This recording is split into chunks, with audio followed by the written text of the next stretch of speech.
시험 문제로 종종 나옵니다. 그래서 1차적으로 기계적인 압박, 2차적으로 여러가지 인플라마토리 사이토카인에 의한 염증 반응, 그것이 이제 오토이문 리액션으로 일어날 수도 있습니다. 디스크 자체는 이뮤 시스템에 노출이 안 된 그 물질이기 때문에 특히 뉴클리어스 퍼포스는 뉴클리어스 퍼포스가 에피델리얼 스페이스로 튀어나오면 우리 몸은 포린 반응을 시키게 돼서 여러가지 이런 인플라마토리 사이토카인의 매개에 의해서 일어납니다. 인플라마토리 사이토카인은 보니까 이게 인플라마토리 사이토카인 대표적인 것들은 시험 문제도 종종 나오는 경우가 있습니다. 그래서 대표적인 거 TNF-알파, 인터루킨 1, 6, 나이트릭 옥사이드, 메틸메탈 프로티네이즈 이런 것들은 좀 알고 계셔야 됩니다. 반대로 이런 이제 카타볼릭한 사이토카인이고 반대편에 서 있는 사이토카인, 아나볼릭 사이토카인은 TGF-베타 등이 있을 수 있습니다. 그래서 말씀하신 것처럼 심텀은 전형적입니다. 버터, 아이, 렉, 푸드 그런 메디에이팅 페인이 나타날 수 있고 더마토말 페인이죠. 그래서 L4 루트가 밀리면 메디알 사이드, 파이브는 있죠. S로 이제 바깥쪽에는 뒤쪽으로 나타나는데 중요한 것은 오버랩이 될 수 있습니다. 그래서 이러한 이 더마토말 페인 양상을 가지고 레벨을 아이덴티피케이션하는 것은 굉장히 어렵습니다. 혼동도 많이 되고 마찬가지로 모토도 L4는 노디플렉션 장애, 5는 그레이터, S5는 플란타플렉션인데 이건 역시 오버랩이 많이 되기 때문에 여러 가지 테스트를 같이 해서 레벨을 어느 정도 아이덴티피케이션 할 수 있습니다. 캠벨에 나오는 수입이죠. 더마토말 이런 식으로 이루어진다는 거 알고 계셔야 합니다. 리플렉스 앱너멀리티, 빅텐더 리플렉스는 L5는 없습니다. L4는 파텔라텐다, S1은 아킬레스 텐더 리플렉스가 감소하게 되는 거죠. 그래서 이제 앞서 강의 들으셨는데 중요합니다. 그래서 여러 가지 L5 루트 있으면 디벨롭터가 위크니스가 오면서 트렌드를 넣어보겠죠. 즉 걸을 때 페블 오블리키티가 생깁니다. 항상 페비스 경선이 일정하게 유지가 돼야 되는데 걸을 때마다 끼우뚝 페비스가 치우치게 되고 L4나 L5 넣어보는 경우에는 푸트럽이 생겨서 리플렉션을 과도하게 생길 수 있습니다. 참고로 말씀드리면 이 사이아틱 너브는 그림에서 보시면 두 가지를 알 수 있는데 하나는 로어 럼바 루트로 구성이 되어 있기 때문에 로어 럼바 루트가 누릴 때 사이아틱 너브가 나온다는 걸 SLRTS 양성 반응이 된다는 걸 알 수가 있고 이게 뒤로 지나가니까 힙을 익스텐션 했을 때 익스텐션 거리가 길어집니다. 그러니까 이 사이아틱 너브 프로버테이션 하려면 당연히 힙을 플렉션을 시켜야 되고 반대로 피모럴 러브 루트는 어퍼 럼바 루트로 구성이 되어 있으니까 이거를 프로버케이션 시키기 위해서는 힙을 익스텐션 해야 지나가는 주행 거리가 길어지니까 테스트의 양손 반응이 나올 수가 있습니다. 그래서 앞서 말씀드린 것처럼 이러한 더마토말 페인이나 인디비주얼 테스트만 가지고는 아이덴티파이 하는 데는 문제가 있습니다. 이 사람이 디스크가 있다 없다 정도는 알 수가 있지만 L4다 L5 루트다 하는 거는 힘든 경향이 있고 그나마 정확한 거는 멀티플 테스트, 여러 가지 테스트를 종합해서 판단했을 때 어느 정도 나은 것으로 되어 있습니다. 그래서 그게 생기는 이유는 보시면 이제 뉴로 아나토미컬리 오버랩이 돼서 즉 루트에서 나오지만 그것이 럼바 플렉서스에서 오버랩이 되고 또한 이 페인의 메커니즘 중에 뉴로패식 페인이나 인플라마토리 컨디션이 있을 수 있기 때문에 이제 레벨을 체크하는 데는 한계가 있다는 얘기입니다. 그래서 한 페이퍼에 실은 이제 테이블인데 보시면 어퍼 럼바 루트일 때는 대개는 엔티리어 사이 페인인데 우리가 이렇게 오버랩이 많이 됩니다. 특히 로우 럼바일 경우에도 이렇게 나타날 수가 있고 근데 전체적인 양상을 보면 이런 트렌드는 있습니다. 즉 어퍼 럼바 루트에서 로우 럼바 루트로 갈수록 사이에서부터 앵클 쪽으로 통증이 이렇게 이런 트렌드를 보인다는 것만 알고 계시면 되겠습니다. 그래서 이제 허니에이션의 분류는 여러 가지 방법을 할 수 있는데 이제 나오는 위치에 따라서 센트럴, 포라미디안, 익스트리어 포라미디안으로 나눌 수 있고 이 그래프를 보여드리는 이유는 다음에 이제 파라테랄 디스크 허니에이션을 설명해 드리기 위해서 보여드린 겁니다. 중요합니다. 시험 문제로 잘 나올 수 있고 이거 보시면 아시는 분들은 잘 알 겁니다. 보시면 여기 보이는 변변 있죠? 여기 이제 파라테랄 디스크 허니에이션 즉 디스크 자체가 포라미드로 튀어나와서 슈피리어 마이그레이션 하면서 L3 포지만 L3 루트를 누르는 그러한 지금 모습이 보입니다. XR도 마찬가지고요. 그래서 파라테랄 디스크는 사실은 MRI라는 게 이제 진단 장비로 사용되기 전에는 잘 몰랐습니다. 그래서 여러 가지 터미널로지가 처음에는 붙여졌습니다.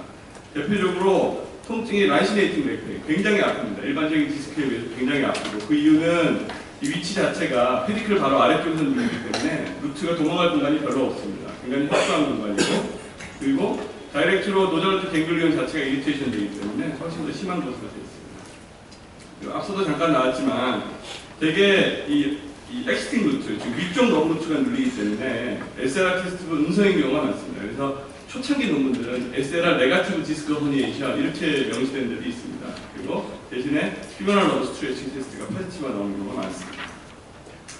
마찬가지로 이제 미스테리가 있고요. 그래서 시험 문제도 나올 수 있으니까 알아주시기 바랍니다.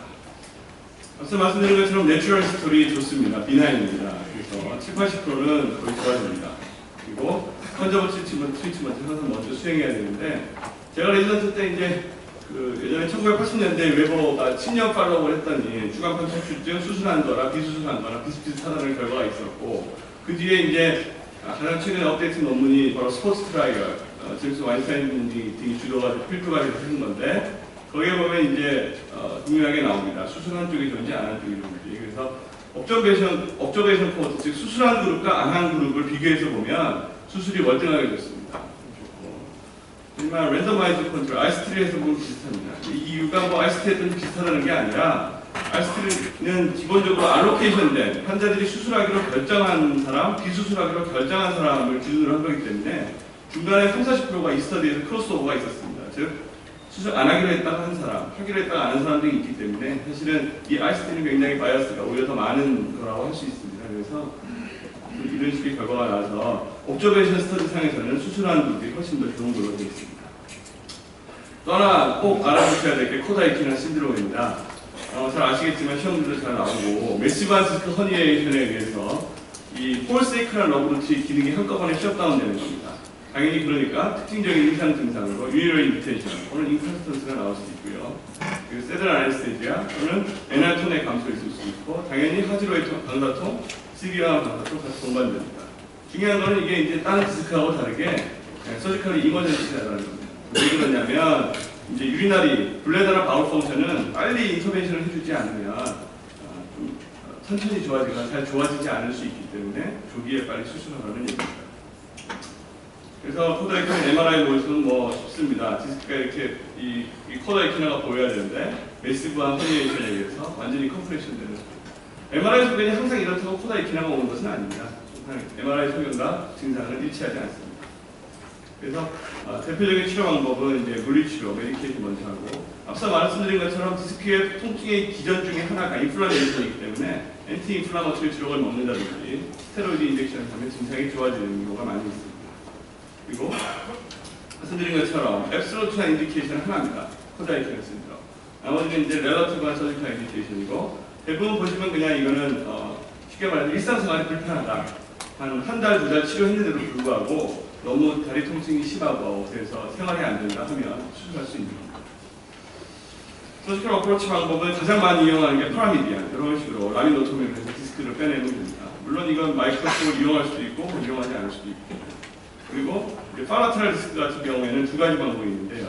반대편, 컨트롤 라테럴 어프로치에서 마이크로스코프를 이용해서 빼내는 방법과, 아니면은 이제 다이렉트로 라테럴 어프로치를 해서 팔스의 일부분을 디섹션하고 디스크를 빼내는 방법이 있습니다. 디섹토미는 오픈, 마이크로 또는 뭐 많이 사용되지는 않지만 펄프테니스 엔도스코피 디섹토미를 할 수도 있습니다. 마이크로를 이용하는 방법은 튜브럴 리프렉트를 사용하고, 그래서 마이크로를 이용해서 이렇게 디섹팅을 하는 건데, 예, 이게 필드가 매우 좋습니다. 그래서 이 그림은 이제 파라테랄 디스크에서 다이렉트 레터럴 어프로치를 통해서 팔스 일부 제거하고 디스크를 제거하면서 너브 루트가 익스포즈 된 모습입니다. 그리고 PELD, 내시경을 이용한 엔도스코프를 이용하는 방법은 기본적으로는 로컬 아네스테시아를 통해서 이렇게 가이드 와이어를 인서션하고 가이드 와이어를 따라서 내시경을 집어넣게 됩니다. 그 다음에 그림처럼 튀어나온 디스크를 제거하는 것입니다. 그래서 엑스팅 너브루트의 바로 비니스 아래쪽으로 어프로치를, 포스트 라테럴 어프로치를 해서 제거하게 되는데, 실제로 디스크인지 디스크가 아닌지 너브루트인지 구분이 안 가는 경우가 많기 때문에 그림처럼 미리 디섹션을 하기 전에 바이로 디스크를 염색을 한 다음에 필드에서 보이는 녹색 부분, 이건 디스크인지입니다. 그래서 제거하게 됩니다. 퀴즈 하나 드리겠습니다. 그래서 앞서 본 그림 있죠? L3-4의 파라테랄 디스크 허니에이션입니다. 32세 남자 환자 하지 통증 나타날 수 있는 증상 다 설명 드렸으면 알 겁니다. 그래서 당연히 L3 러브, 어퍼 넘버를 주니까 피모랄 러브 스트레칭이 양성이고 니 익스텐서를 이렇게 올 수 있습니다. SRR 테스트 음성입니다. 왜냐? 이거는 L3 러브를 주기 때문에 주로 다 피모랄 러브 컴포넌트입니다. 여기 때문에 SRR 테스트 음성이 될 수 있습니다. 답은 AC. 또 다른 퀴즈입니다. 43세 여자 환자 보시면 뭐 너무나도 전형적이기 때문에 알 수 있을 겁니다. 배뇨장애, 블레더 펑션 이상, 레디에이팅 페인, 세던 아나스테지아 어렵하게 생겼고 코다이키너 신드롬을 의심해 볼 수 있고 MRI에 보면 디스크 허니에이션 매시브하게 튀어나와서 폴스에큐얼 러브를 누리고 있습니다. 코다이키너 신드롬 거기에 대한 설명을 찾으면 되는데 A, B, C 모두 다 뭐 기다려본다 이건 다 틀린 얘기죠. 이거는 해야 되니까 B에 보면 불복하면 BCR 리플렉스가 음성이 나온다. 이게 답입니다. 그래서 BCR 리플렉스가 원래 어느 경우에 안 나오죠? 스파이널 셔크에서 안 나오죠? 스파이널 셔크일 때 BCR 리플렉스가 안 나오는데 폴스 네거티브인 경우, 즉 스파이널 셔크이 아닌데 또 BCR이 안 나오는 경우가 두 가지 있습니다. 뭐죠? 바로 이런 코다이키너 신드롬, 또 하나는 코너스 메듈라리스 신드롬. 그런 경우에는 그 세큐얼 러브루스 쪽으로 가는 에퍼런트가 다 망가지니까 여기도 역시 폴스 네거티브가 나올 수 있습니다. 꼭 알아주시기 바랍니다. 다음은 이제 디스코제닉 백페인에 대해서 말씀드리겠습니다.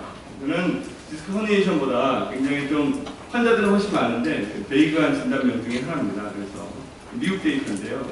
메이저 헬스 프로블럼이고 45세 미만의 리딩 코스, 디서빌리티를 일으키는 리딩 코스 아주 흔하게 많죠. 주위에도 허리 아픈 분들 굉장히 많죠. 그래서 라이프타임 프레벌런스 50%에서 80% 가까이 됩니다.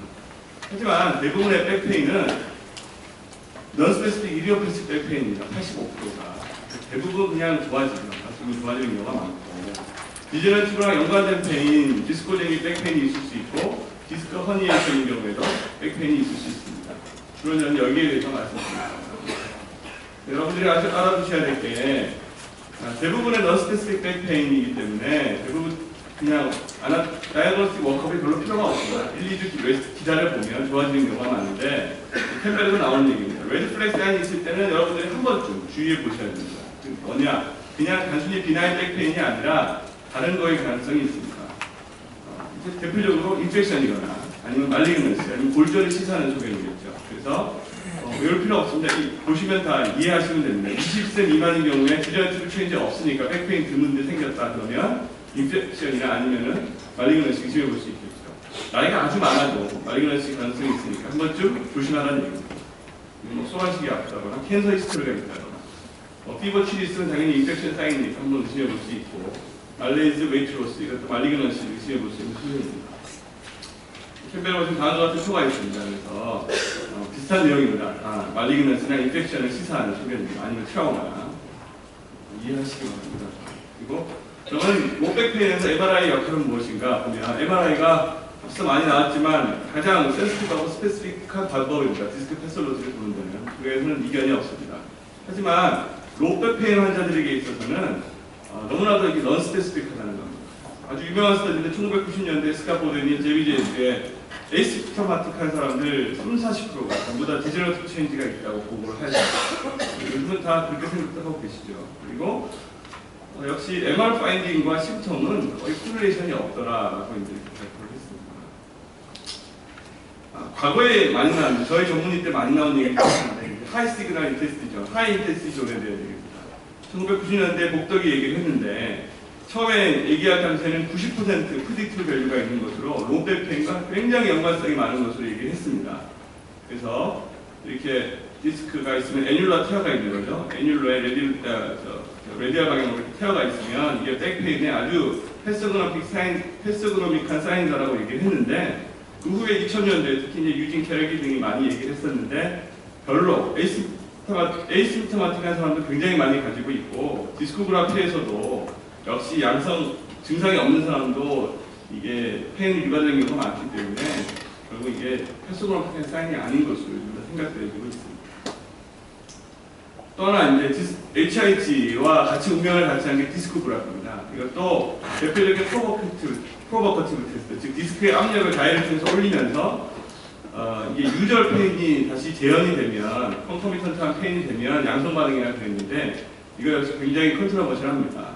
그래서 이것도 역시 이제 유진 크레이닝이 많이 얘기를 했었는데 폴스 포지티브 레이시 너무 높습니다. 그래서 오히려 양성 반응 있는 사람들 조사해 보니까 이 심리적으로 문제 있는 사람들 또는 이제 소마티제이션 하는 사람들이 양성 반응이 많이 보이더라. 그래서 어느 정도 참고는 될 수 있지만 패스고는 전혀 안 합니다. 그 다음에 모딕 체인지인데요. 모딕 체인지는 간단하게 설명하면 엔드 플레이트 체인지입니다. 그래서 이것도 외울 필요가 없습니다. 디지털 체인지가 되면서 가장 먼저 이제 이데마가 되겠죠. 워터 시그널이 올라가니까 T1 로우, T2 하이가 나타나고 그 다음부터 진행되면서 패트메로, 패 시그널이 증가합니다. 그러니까 T1, T2 하이가 되고 그 다음 보니 체인지가 되면서 서브컨트롤 보니 되면서 T1, T2 로우가 됩니다.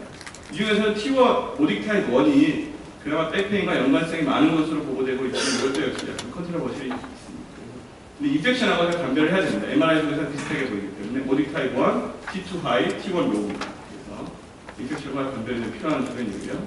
모딕 타입 2 둘 다 하이로, T1, T2 하이로 보이고 모딕 타입 3 둘 다 서브컨트롤 본 체인지니까 검게 보이겠습니다. 간단하게 말씀드리면 그다음에 옐로우 플렉 사인이라는 건 뭐냐면 백페인이 나타나는 사람들을 보니까 이런 아나토미컬 문제 말고 넌 올가닉한 원인으로 여러 가지 문제가 있는 사람들이 있다는 겁니다. 즉 백페인에 대한 잘못된 믿음을 가지고 너무나도 백페인을 함프한 것이라고 생각하는 사람들, 이 페인이 익제저레이션 되고 심스마틱한 경우가 많습니다. 또 백페인이 있으면 이 백페인에 대해서 페인비, 코피 메커니즘이 안 좋은 사람들 또는 보상 효과가 있는 사람들이 그냥 백페인을 더 많이 호소하더라라고 이제 얘기되고 실제로도 이렇습니다. 그래서 캠벨에서 보면은 넌 올게닉한 사인과 심텀에 대해서 나와 있습니다. 즉 이런 심텀, 사인과 심텀을 호소할 때는 백페인에 대해서 넌 올게닉한 거를 생각해 봐야 됩니다. 심리적인 문제라든지 여러 가지 보상 문제를 생각해 봐야 된다는 얘기입니다. 한번 읽어보시면 뭐 이렇게 어려운 내용은 아닙니다. 트리트먼트는 컨트라버스가 굉장히 많습니다. 그래서 간단히 말씀드리면 보존적인 치료 이렇게 할 수 있고요. 수술적인 치료는 여러 가지 방법이 많이 나와 있는데 여러 가지 방법이 많다는 것은 뚜렷한 방법이 없다는 겁니다. 그래서 살펴보면 퓨전 먼저 제일 먼저 나왔죠. 퓨전이냐 일루전이냐. 퓨전의 에비던스는 높지는 않습니다. 그래서 여러 가지 리뷰에서 논문 리뷰를 해보면 리미티드 에비던스가 있고 중요한 건 페이션트 실렉션. 백페인이 있을 때 퓨전하는 건 아주 실렉티브하게 잘 해야 된다고 얘기하고 있습니다. 아스트로플라스티 모바일 세그멘트를 유지하는 겁니다. 퓨전을 붙이는 거니까. 그래서 당초 모션 프리저베이션 할 수 있다고 해서 했는데 이거 역시 페이퍼들을 보면 좋다는 페이퍼들도 있지만 결론적으로는 컴플리트 인터레스트가 굉장히 많습니다. 즉 제작자의 스폰서에 의해서 이루어진 그러한 논문들이 많기 때문에 좀 더 아주 신중한 그런 판단이 필요합니다. 다이나믹 스테빌리제이션도 역시 마찬가지로 이런 플렉서블한 모드를 이용하는 건데요. 역시 에비던스는 높지 않습니다. 그래서 좀 더 연구가 필요한 부분입니다. 그래서 결론적으로 말씀드릴 거면 DGG의 내추럴 스토리 잘 알고 계셔야 되고 MRI 파인딩이나 증상은 일치하지 않습니다. 환자분들을 볼 때 항상 주의해서 잘 가야 되고 결국은 지금까지 나온 방법 중에 가장 이펙티브한 방법을 잘 생각해서 결정하시기 바랍니다. 여기서 주어드는 말인데 도담하는 말입니다. 디시전이 이 시전보다 훨씬 중요합니다. 특히 스파인을 들었습니다. 그래서 아주 신중히 고려하시고 앞으로 프랙티스를 잘 하시기 바랍니다. 감사드립니다.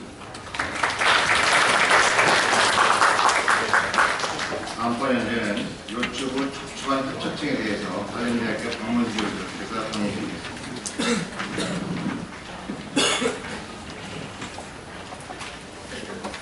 안녕하십니까. 저는 한림대학교 성북대학교입니다.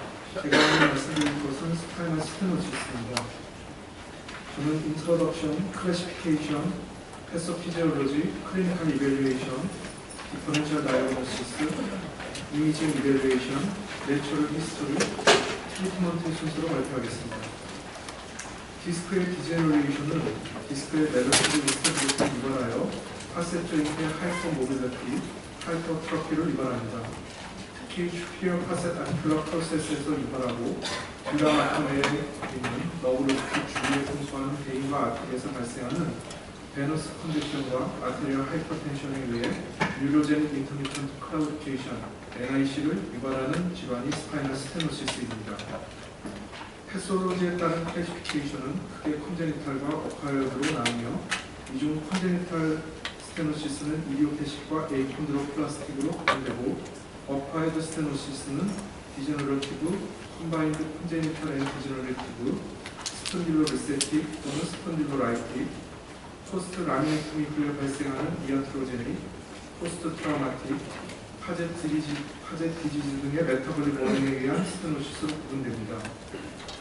68세 남자 환자로 3개월 전에 발생한 양측 하지에 NIC로 주소로 내려가였습니다. 클리니컬 포토처럼 에이콘드로플라지아 환자였습니다. 단순 방사선 검사상 인터페디큘러 디스턴스가 감소하여 스파이널 터널 스테노시스가 발생하며 T12의 웨지 버테브라가 관찰됩니다. 세트ral 이미지상 T11-12, T12L1의 스파이널 스테노시스 소견이 관찰되며 엑시알 이미지상 동일 디스크 레벨의 스파이널 스테노시스 소견이 관찰됩니다. 에이콘드로플라지아에서 발생한 콘제니탈 스테노시스에 해당됩니다. 우리가 임상에서 가장 흔하게 보는 것은 디제너러티브 스테노시스입니다. 파셋 조인트와 리가먼트 플라봉에서 스테노시스가 발생하고 파셋 조인트 아스라이티스에 의하여 발생하며 L4-5 레벨이 가장 흔하게 발생합니다. 아나토미에 따른 클래시피케이션은 크게 센트럴과 라테랄로 나누며 이 중 라테랄 스테노시스는 라테랄 리세스 포라미날, 익스트라 포라미날 스테노시스로 구분됩니다. 센트럴 스테노시스는 파셋 조인트 사이에서 스테노시스가 발생하며 주로 듀라가 눌리게 되어 NIC가 발생합니다. 라테랄 스테노시스는 위치에 따라 라테랄 리세스, 포라미날, 익스트라 포라미날 스테노시스로 구분됩니다. 라테랄 리세스와 포라미날 스테노시스는 코오달 버테브라의 슈피리어 파셋 아티큘러 프로세스의 하이퍼트로피에 의하여 발생하고 센트럴 스테노시스는 세팔릭 버테브라의 인피리어 파셋 아티큘러 프로세스의 하이퍼트로피에 의하여 발생합니다.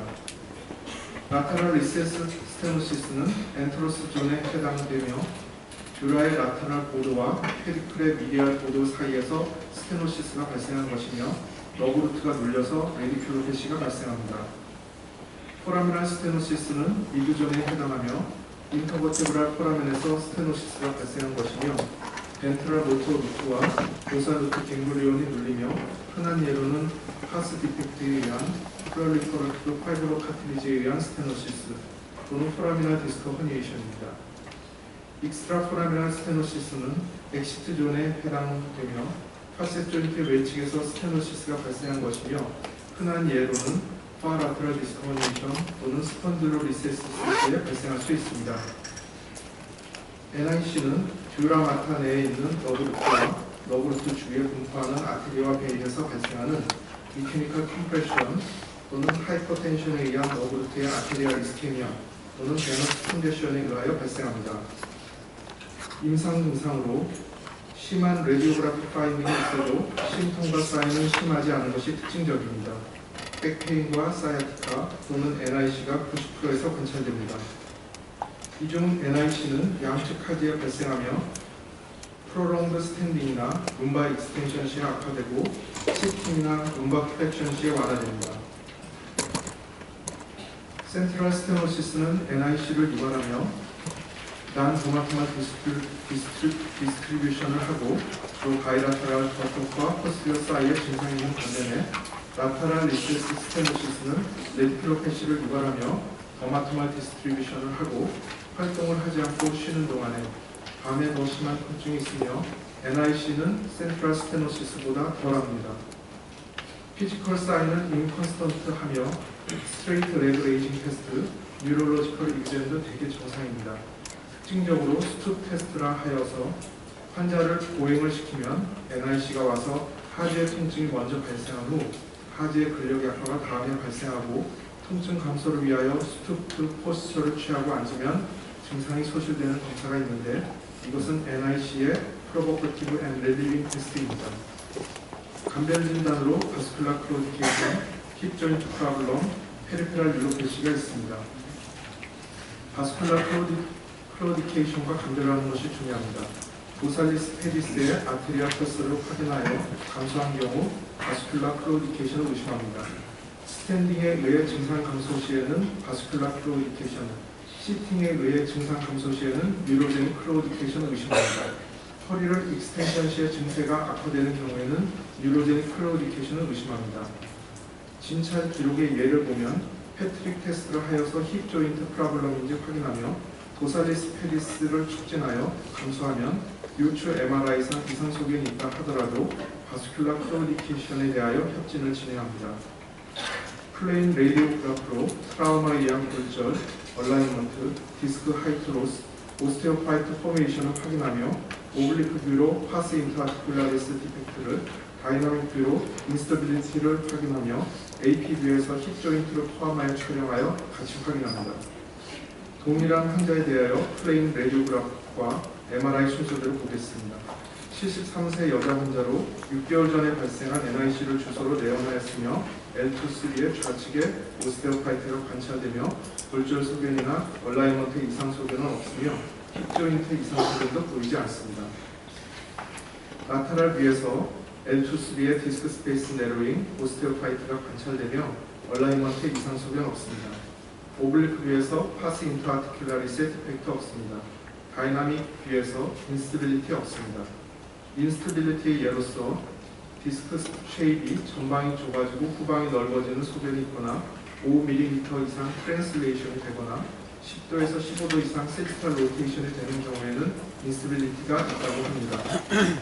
MRI의 미드라인 세지탈 이미지에서 L4-5, L5S1의 센트럴 스테노시스 소견이 관찰됩니다. 라이트 포라멘이 보이는 T1 웨이티드 세지탈 이미지인데 T11, 12에서는 너브루트 뒤에 펫이 보이는 정상 소견이나 L4-5, L5S1에서 너브루트 뒤에 펫이 보이지 않는 포라미날 스테노시스 소견이 관찰됩니다. 동일한 환자에서 XR 이미지로서 L4-5의 센트럴 라테랄 리세스 스테노시스 소견이 관찰되고 L5S1에서 센트럴 라테랄 리세스 스테노시스 소견이 관찰됩니다. 다른 환자의 T1 웨이티드 XR 이미지에서 라이트 사이드의 디스크 허니에이션에 의한 익스트라포라미날 스테노시스 소견입니다. MRI가 환자의 히스토리, 심통, 사인과 합당한지 확인해야 하는데 그 이유는 60세 이상의 환자에서 20%에서는 MRI상 레디오그래픽 스테노시스 소견이 있으나 아무런 임상 증상이 없기 때문입니다. 또한 레디오그래픽 스테노시스가 심하다고 증상이 반드시 있는 것은 아닙니다. XR 이미지에서 스파이널 캐널이 3분의 1에서 3분의 2까지 막힌 마더리트 레디오그래픽 스테노시스 환자의 9.9%에서만 증상이 있었으며 3분의 2 이상 막힌 시비어 레디오그래픽 스테노시스 환자의 17.5%에서만 증상이 있었습니다. 마이엘로그래피와 CT를 같이 촬영하는 경우는 다이나믹 스테노시스, 포스트 오퍼러티브 레그 페인, 시비어 스콜리오시스 또는 스펀딜로리세시스가 있는 경우 메탈릭 임플란트, MRI의 컨트라인디케이션이거나 요추 MRI는 정상이나 로우 익스트리미티 심품이 있는 경우입니다. L4-5의 센트럴 스테노시스 소견이 보이는 마이엘로그래피 소견이며 CT XR 이미지에서 듀랄색이 컴프레션된 소견이 관찰됩니다.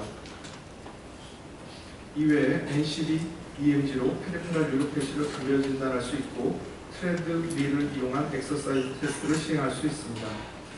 스파이널 스테노시스의 내추럴 히스토리에 대한 연구는 거의 없으나 존슨 등이 4년간 치료 없이 옵저베이션한 결과 70%에서는 증상의 변화가 없었으며 15%에서는 호전, 나머지 15%에서는 악화되었다고 합니다. 학술 연구에서 증명되지는 않았으나 경험적으로 보존적 치료는 요통, 하지 방사통과 NIC 모두에 효과적이기 때문에 초기 치료로서 사용됩니다. 베드레스트, 엔스테이드, 아세트아미노펜, 엑서사이즈 프로그램, 에어로빅 피트니스, 에피드랄 스테로이드 인젝션을 사용할 수 있습니다. 보존적 치료 후 3개월 내에 50%에서 증상의 호전이 있습니다. 그러나 보존적 치료에 호전이 없는 경우나 하지의 뉴로로직 심통이 지속되는 경우에는 수술적 치료를 고려합니다. 스파이널 스테노시스의 내추럴 히스토리에 대한 연구가 매우 적기 때문에 어떻게 치료해야 하는지 알 수 없었습니다. 따라서 수술적 치료와 보존적 치료를 비교해 보았는데 두 치료법을 비교하는 랜도마이즈드 클리니컬 트라이얼 연구는 지금까지 5편이 있었습니다. 1년에서 4년까지 추시 연구에서는 디컴프레션 수술이 하지의 방사통, 요통 모두를 보존적 치료보다 우월하게 치료하였으나 장기간 추시인 10년까지의 추시 연구에서는 디컴프레션 수술이 하지 방사통만 더 잘 치료하였고 노화 등의 퇴행성 변화에 의하여 발생하는 요통은 보존적 치료와 큰 차이가 없었습니다. 발표된 논문의 리스트입니다. 수술적 치료는 디컴프레션만 시행하거나 디컴프레션 시에 퓨전까지 시행하는 경우로 크게 나눌 수 있으며 디컴프레션은 센트럴 또는 라테랄 리세스 스테노시스에 시행하고 퓨전까지 시행하는 것은 포라미나 스테노시스에 시행합니다. 디컴프레션만 시행하는 경우에는 수술 중 파스 인트아티큘라리스를 보존하고 스테노시스의 반대편에서 수술하는 것이 편하며 수술 전에 실렉티브 너브루트 블락을 시행하여 수술 부위를 최소화하는 것이 좋습니다. 디컴프레션 후의 모식도로서 파스 인트아티큘라리스는 보존하면서 라테랄 리세스 스테노시스에 의한 너브루트 컴프레션이 충분히 디컴프레션 되게 해야 합니다. 디컴프레션 후에 퓨전까지 시행하는 경우는 스펀딜로 리세시스 또는 스콜리오시스 또는 파이코시스 또는 인스터빌리티와 동반되거나 수술 중 50% 이상의 파세텍토미를 시행하여 인스터빌리티가 발생할 경우, 사이노비아 파세 조인트 시스트가 동반된 경우 또는 과거에 디컴프레션한 레벨에 다시 스테노시스가 재발하거나 과거에 퓨전한 레벨 옆에 어드제이슨트 스테노시스가 발생한 경우입니다. 퓨전을 시행할 경우에는 힙을 익스텐션하여서 카이퍼시스를 방지하고 lumbarodo시스를 유지하며 가능한 퓨전 레벨을 줄이도록 하는 것이 필요합니다. 최근에는 미니멀리 인베이시브 테크닉으로 디컴프레션을 하면서 파라스파이널 머슬, 스파이너스 프로세스, 슈프라스피너스, 인터스피너스 리가먼트를 보존하면서 수술을 합니다. 마이크로스코프와 튜블라 리트랙터 시스템을 이용하여 수술을 하며 튜블라 리트랙터를 수술 침대에 어태치하여 고정한 상태에서 수술을 합니다. 박용 선생님께 얻은 사진인데 위에 듀라마타가 보이고 우측 하단에 너브루트가 관찰되고 디섹토미가 진행된 상태입니다. 퍼퓨테이너스 페디컬 스크류 라드 시스템을 이용하여 가이드 와이어를 삽입 후 페디컬 스크류를 삽입한 후 라드를 연결합니다. 수술 후 결과로서 60에서 90%에서 증상이 호전되나 백페인은 기존에 있던 디제너러티브 아스라이티스 때문에 전전합니다. 뉴럴로직 아브노멀리티는 90%에서 호전이 됩니다. 싱글 레벨 스테노시스, 6주 이내의 모터 위크니스, 모노 레디큘로패시, 수술 전에 포스처럴 체인지에 의하여 증상이 호전되는 경우 수술 결과가 좋으나 스테노시스 시에 내로잉의 시비어러티는 수술 결과와 상관이 없었습니다. 최근에 65세 이상의 고령 환자가 많고 선생님들께서 활동적으로 근무할 미래에는 고령 사회가 더 심화될 것입니다. 65세 이상의 고령군에서 스파이널 스테노시스에 대하여 수술적 치료에 대한 연구는 20편이 보고되고 있습니다. 총 20편의 연구를 스탠다드라고 할 랜도마이즈드 클리니컬 트라이얼, 가이드라인이라고 할 난 랜도마이즈드 프로스펙티브 스터디, 옵션이라고 할 레트로스펙티브 스터디로 구분하여 리뷰하였습니다. 첫 번째로 고령 환자의 척추 수술 후 클리니컬 아웃컴을 살펴보면 랜도마이즈드 클리니컬 트라이얼과 난 랜도마이즈드 프로스펙티브 스터디는 없었습니다. 옵션이라고 할 레트로스펙티브 스터디가 6편이 발견되었습니다. 65세에서 101세까지의 고령의 환자를 척추 수술을 시행 후 최소 2년에서 최대 8년간 투시상 수술 후 클리니컬 아웃컴은 만족스러웠습니다. 두 번째로 고령 환자의 척추 수술 후 컴플리케이션에 대한 치료 자료에서는 랜도마이즈드 클리니컬 트라이얼과 난 랜도마이즈드 프로스펙티브 스터디가 없었습니다. 옵션이라고 할 레트로스펙티브 스터디 상에서는 6편의 연구가 있었습니다. 2개의 케이스 컨트롤 스터디와 3편의 케이스 시리즈 스터디에서는 컴플리케이션이 고령 환자의 척추 수술 후 증가하지 않았으나 1편의 케이스 시리즈 스터디에서는 컴플리케이션이 증가하였습니다. 그러나 고령의 환자에서 척추 수술 후 발생하는 대다수의 컴플리케이션은 마이너 컴플리케이션으로 약 82%를 차지하였습니다. 마이너 컴플리케이션은 클리니컬 아웃컴에 영향을 미치지 않는 UTI, 일레오스 등이며 메이저 컴플리케이션은 클리니컬 아웃컴에 영향을 미치는 비분드 인펙션, 뉴모니아, 레날 페일리어 등입니다. 세 번째로 고령의 환자에서 척추 수술 후 모탈리티를 보면 랜도마이즈드 클리니컬 트라이얼과 난 랜도마이즈드 프로스펙티브 스터디는 없었습니다. 옵션이라고 할 레트로스펙티브 스터디가 2편 있었습니다. 65세 이상의 고령의 환자를 대상으로 수술을 시행 후 최소 1년에서 10년간 약 3만 5천 명을 조사한 결과 수술 후 모탈리티는 고령 환자분이 동일 연령대에 수술받지 않은 대부분보다 증가하지 않았습니다. 지금까지의 발표를 정리하면 스탠다드라고 할 랜도마이즈드 클리니컬 트라이얼, 가이드라인이라고 할 난 랜도마이즈드 프로스펙티브 스터디는 없고 옵션이라고 할 레트로스펙티브 스터디만 있지만 고령 자체가 수술 결과에 영향이 없었고 수술과 관련 없는 포스트 오퍼러티브 컴플리케이션이 고령에 의하여 증가할 수 있으나 되게 마이너 컴플리케이션이고 모탈러티와 관련이 없었습니다.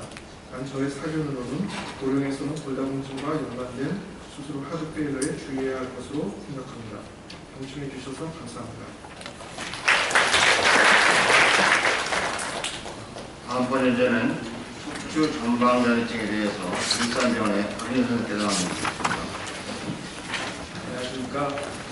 저는 오늘 척추전방전이증에 대해서 강의하겠습니다. 내용은 보시는 것처럼 전반적인 인트로덕션과 클래시피케이션, 강령으로 스폰딜로라이시스, 디러드 타입의 스폰딜로시스에 대해서 강의하겠습니다. 앞서 여러 선생님들이 사용하신 것처럼 저도 별을 사용했습니다. 중요한 내용들을 담았습니다. 잘 아시는 것처럼 스폰딜로시스는 그리스어로부터 스폰딜로스, 버테오라는 뜻이고 척추죠. 오리시스, 슬리핑이라는 디자인이다. 엑스레이 보시는 것처럼 앞으로 밀려나면 안트로리시스, 혹은 뒤로 밀려나면 레트로리시스, 뒷방으로 밀려나면 라테로리시스라는 점이 있습니다. 스폰딜로라이시스, 라이시스는 뭐냐? 정의 자체는 파스 인터아티큘라리스라는 부위의 디펙트다. 그러면 파스 인터아티큘라리스는 뭐냐? 파스라는 뜻은 파트라는 뜻이고 인터아티큘라리스, 아티큘라리스 조인트의 사이에 있는 부분이다. 슈피리어 인피리어 아티큘라 파세 조인트 사이에는 좁은 협부다. 그래서 또 다른 말로 이스무스 또는 이스미타이라고 부릅니다. 또 책을 읽다고 선생님 스폰딜로토시스 그런 험악한 그림들 봅니다. 토시스 역시 그리스어로 떨어졌다, 추락했다 이런 뜻입니다. 세이크로브로부터 버테브라 위의 바디가 추락한 거죠. 완전히 디스로케이션 경우 스폰딜로토시스라고 그런 경우는 자, 스폰딜로시스의 클래시피케이션은 여기 보는 것처럼 과거로부터 현재까지 여러 가지 분류 방법이 소개되고 있습니다. 선생님들 교과서에 보면 두 가지 나와 있는데요. 주로 위치의 류막 맥락이 발표한 클래시피케이션. 선생님들 잘 알고 있는 거고요. 최근에는 마세티 바톨로지라는 사람들이 분류한 분류 방법을 많이 사용합니다. 먼저 위치의 류막 맥락 클래시피케이션은 너무나도 많이 들어보셨겠지만 한번 리마인드 해보면 디스플라스틱 타입, 이스믹 타입, 디저너티브 타입, 포스트 트라우마틱 타입, 패서로직 타입, 포스트 서지컬 타입 이렇게 나눕니다.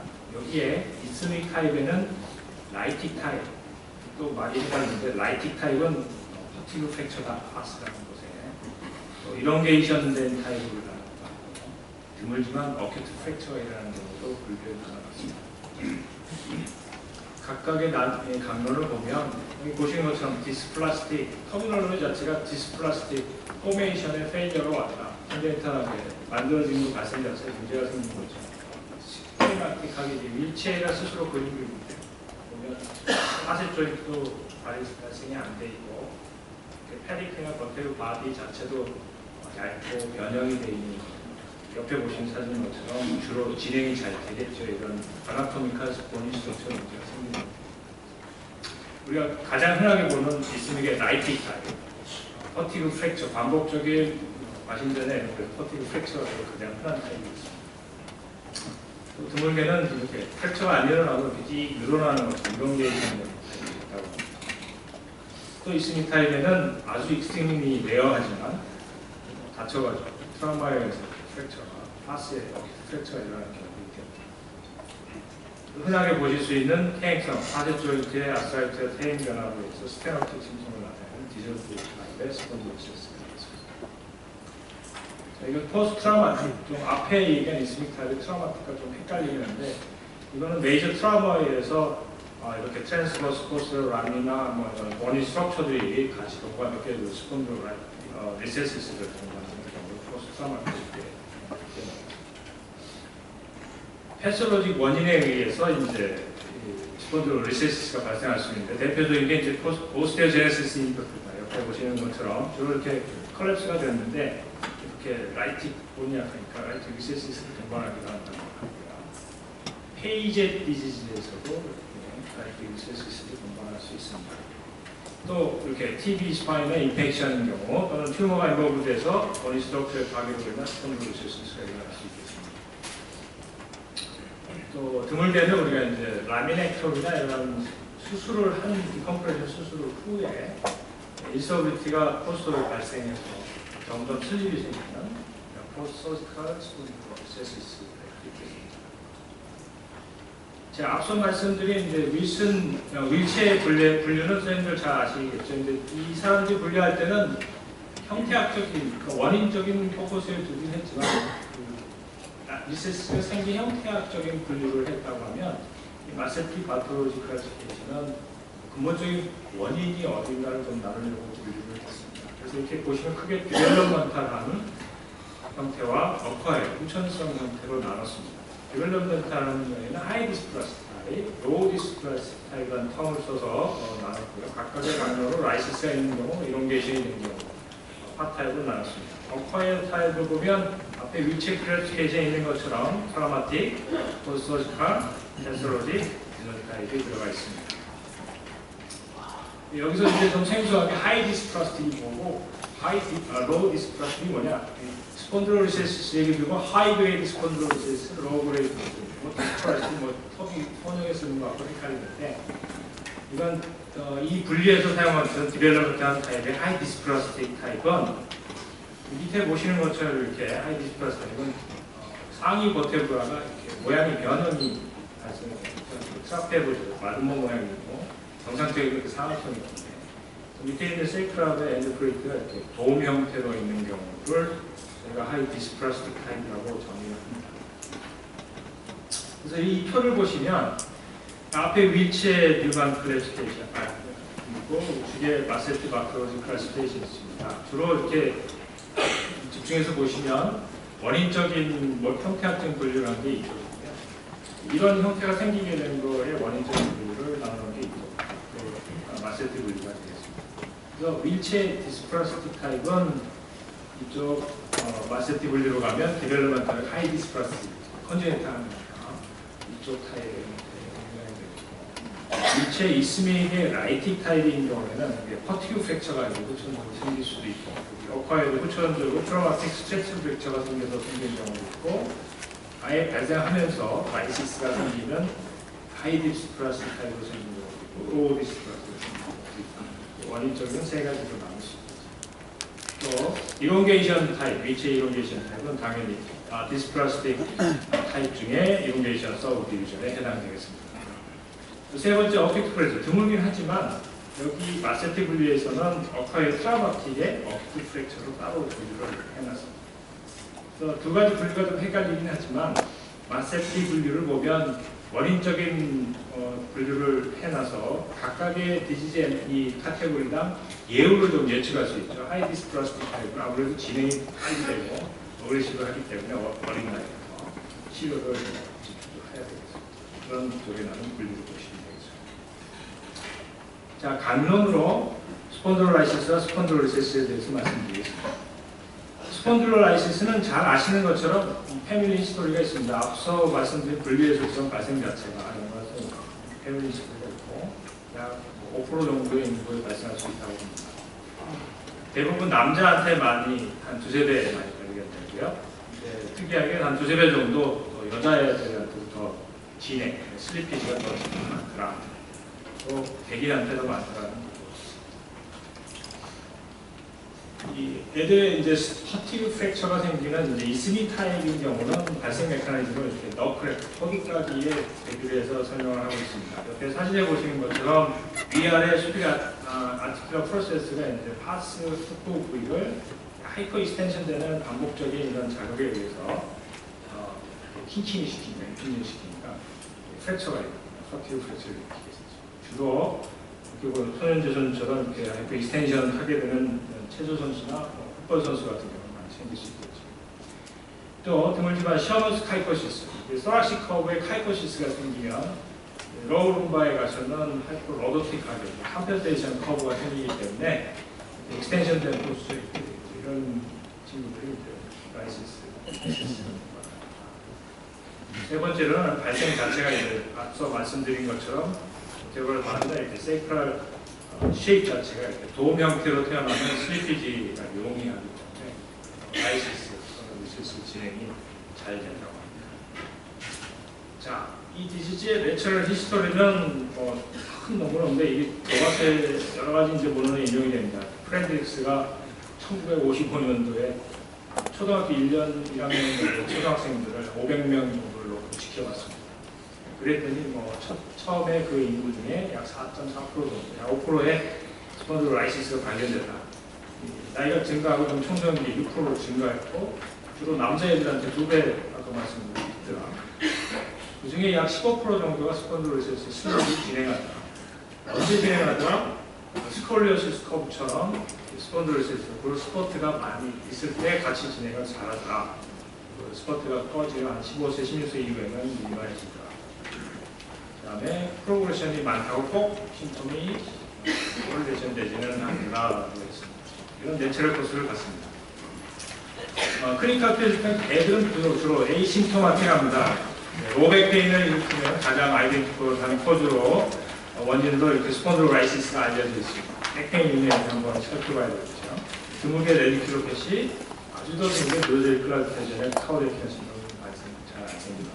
하나, 이렇게 하이그레이드, 그게 많이 앞으로 수립이 된 경우는 사진에 보신 것처럼 이렇게 세이크럼이 이제 쓰게 되겠죠. 버티칼 쉐입이 되고 엉덩이 모양이 그것 때문에 핫쉐입 버터기라고 하는 모양이 되고 플랫베이 되겠습니다. 주로 자주 이렇게 펠리스가 쓰게 되기 때문에 햄스트링 타이트니스가 동반됩니다. 정정한 포스처럼 걸어갈 때